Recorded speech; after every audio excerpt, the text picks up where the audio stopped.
কক্সবাজার সমুদ্র সৈকতে ঘুরতে যাওয়া সবারই একটা বড় স্বপ্ন। ঠিক তেমনই 2022 ডিসেম্বরে আমি আর আমার বন্ধু নিজাম বের হয়ে পড়লাম এই স্বপ্ন পূরণের উদ্দেশ্যে। নিজাম আমার সবচেয়ে কাছের বন্ধু।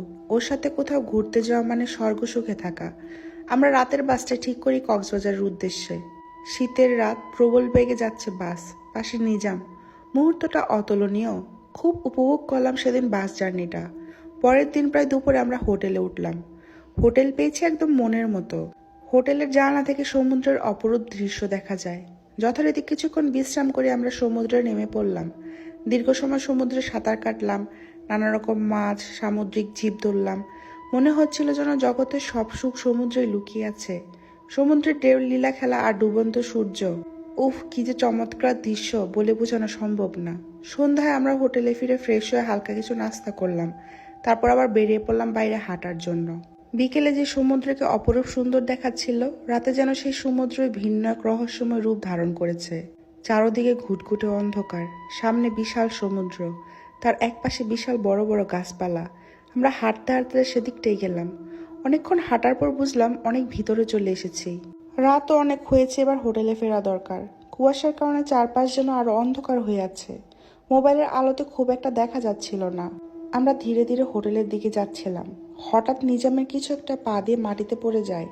স্বাভাবিক হয়ে পায়ের দিকে তাকিয়ে দেখি একটা কাচের বোতল, যার ভেতর থেকে অদ্ভুত নীলাভ আলো ও ধোঁয়ার মতো দেখা যাচ্ছিল। কৌতূহলবশত নিজাম বোতলটা হোটেলে নিয়ে আসে। রাতের খাবার খেয়ে ঘুমানোর আগে নিজাম বোতলটা দেখতে থাকে এবং খুলবে কিনা ভাবতে থাকে। বোতলটা যথেষ্ট শক্তপোক্তভাবে গিঁট দেওয়া ছিল, যার কারণে খোলা প্রায় অসম্ভব ছিল। অনেক চেষ্টা করেও নিজাম বোতলটা খুলতে পারছিল না। দেখে এক পর্যায়ে বোতলটাকে ভেঙেই ফেলে। সাথে সাথে রুমে যেন ধোঁয়ায় ভরে যায়। একটা অদ্ভুত গুড়গাড়ার শব্দ শোনা যায়। রুমের পরিবেশটা খুবই ভার এবং গরম হতে শুরু করে। গরমের মাত্রা এতটাই বেড়ে যায়, আমি বাধ্য হয়ে দরজা খুলে দিতে মনে হলো কিছু একটা খুব দ্রুত আমার পাশ কাটিয়ে বেরিয়ে গেল, আর সাথে সাথে রুম স্বাভাবিক হয়ে গেল। রুমের ভেতরে নজর দিতে দেখি নিজাম অচেতন অবস্থায় ফ্লোরে পড়ে আছে। তাকে তাড়াতাড়ি বিছানায় তুলে মুখে পানি দিয়ে জ্ঞান ফেরানোর চেষ্টা করি। অনেকক্ষণ পানি দেওয়ার পর তার জ্ঞান ফিরে এবং সে স্বাভাবিক হয়। সে অজ্ঞান হলো কিভাবে জিজ্ঞেস করায় বলে, বোতলটা খোলার পরে কেউ তার মাথায় খুব জোরে একটা আঘাত করায় সে অজ্ঞান হয়ে যায়। নিজামের মাথার দিকে তাকিয়ে দেখি সে সত্যিই বলেছে, কারণ তখনও তার মাথার বাঁ সাইডটা যথেষ্ট ফোলা ছিল।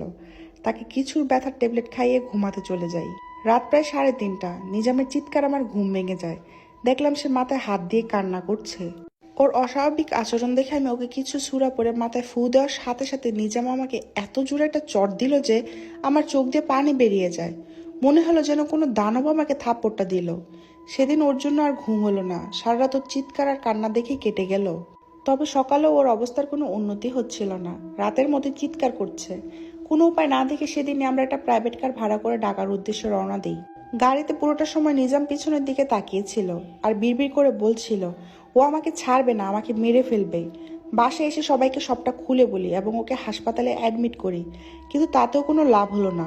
কিছুতে যেন ওর মাথার যন্ত্রণা কমছিল না। তাই আর হাসপাতালে সময় নষ্ট না করে আমরা ওকে বাসায় নিয়ে আসি। সেদিনই রাতে আন্টি স্বপ্নে দেখে কেউ তাকে বলছে, যদি ছেলের ভালো চাস তাহলে কোথাও নিয়ে যাস না, সময় হলে আমি ওকে ছেড়ে দিব। রাতের স্বপ্নের কারণে আন্টি খুব ভয় পেয়ে যায়। যাবে না যাবে না ভেবেও একজন হুজুরের কাছে দেখা করে। হুজুর নিজামের ঘটনা শুনে তাকে মসজিদে নিয়ে আসতে বলে। সেদিনই মাগরিবের পর আমরা নিজামকে নিয়ে হুজুরের কাছে যাই, আর তার বর্ণনাটা ছিল এরূপ। বোতলটায় বহু বছর ধরে এক খারাপ জিনকে বন্দী করা হয়েছিল। তার এই অবস্থার জন্য সে নিজামকে দায়ী ভাবছে এবং সে প্রতিশোধ নিতে চায়। হুজুর একটা তাবিজ দিয়ে বলেন, ফজরের আজান শুরু হওয়া মাত্রই নিজামকে তাবিজটা পরিয়ে দিবেন, ইনশাল্লাহ খারাপ জিনিস দূর হয়ে যাবে। বাসায় আসার পরে কেন যেন মনে হচ্ছিল বাসার পরিবেশটা স্বাভাবিক না। সেদিনের মতো গরম আর ভার লাগছিল চারপাশটা। সাথে সাথে কারেন্ট চলে যায় আর নিজামের চিৎকার শুনতে পাওয়া যায়। আলো জ্বালিয়ে ওকে খোঁজার চেষ্টা করছি, কিন্তু কোথাও তাকে দেখতে পেলাম না। খেয়াল করলাম বাথরুমের দিকে, দরজাটা ভেতর থেকে বন্ধ, হয়তো নিজামই ভিতরে আছে। ডাকাডাকির পরও ভিতর থেকে তার কোনো সাড়া পাওয়া গেল না। হঠাৎ দেখলাম বাথরুমের ভিতর থেকে সে বোতলের মতো নীলাভ আলো বের হচ্ছে, আর নিজামের চিৎকার শোনা যাচ্ছে, যেন প্রাণ বাঁচানোর জন্য সে নিজের সবটা দিয়ে চিৎকার করে যাচ্ছে। হঠাৎ কিছু একটা ভেঙে যাওয়ার মতো আওয়াজ হলো আর নিজামের চিৎকার থেমে গেল। পরক্ষণে দরজা খুলে গেল আর একটা অভয় প্রকটভাবে সদর দরজা দিয়ে বেরিয়ে গেল। যেতে যেতে বলল, বলেছিলাম না ওকে কোথাও নিয়ে যাস না। এরপরে পরিস্থিতি স্বাভাবিক হয়ে কারেন্ট চলে আসলো। আন্টি বাথরুমে ঢোকা মাত্রই জ্ঞান হারিয়ে ফেললেন। কারণ নিজামের প্রাণহীন দেহটা সেখানে রক্তাক্ত অবস্থায় পড়েছিল। তার ঘাড়টাকে কেউ এমনভাবে ভেঙেছে যে মাথাটা সম্পূর্ণ উল্টো দিকে চলে গেছে। কোনোভাবে এ দৃশ্য চোখে দেখার মতো না, যেন মুহূর্তে শোকের বন্যা বয়ে গেল বাসায়। তার ঘাড়টা আর সোজা করানো যায়নি, তাকে এভাবে উল্টো মাথায় দাফন করা হয়। নিজের সবচেয়ে কাছের বন্ধুকে হারিয়ে আমি ডিপ্রেশনে চলে গিয়েছিলাম। আজ নিজামের মৃত্যুর জন্য নিজেকেই দায়ী মনে হয়। দোয়া করি আল্লাহ যেন তাকে জান্নাতবাসী করেন। এটা একদম বাস্তব ঘটনা ছিল। কমেন্টে জানাবেন বলার ধরনটা আপনাদের কেমন লেগেছে।